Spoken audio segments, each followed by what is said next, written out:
You ask Tiger to solve. This deals with linear equations with one unknown. The final result is y equals -3. Let's solve it step by step. Group all constants on the right side of the equation. Subtract 8 from both sides. Group like terms. Simplify the arithmetic.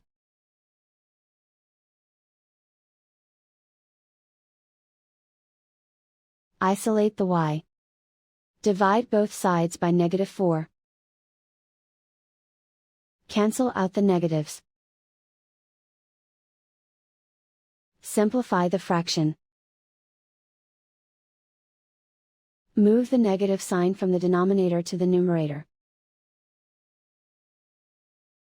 Find the greatest common factor of the numerator and denominator. Factor out and cancel the greatest common factor. And so the final result is y equals -3.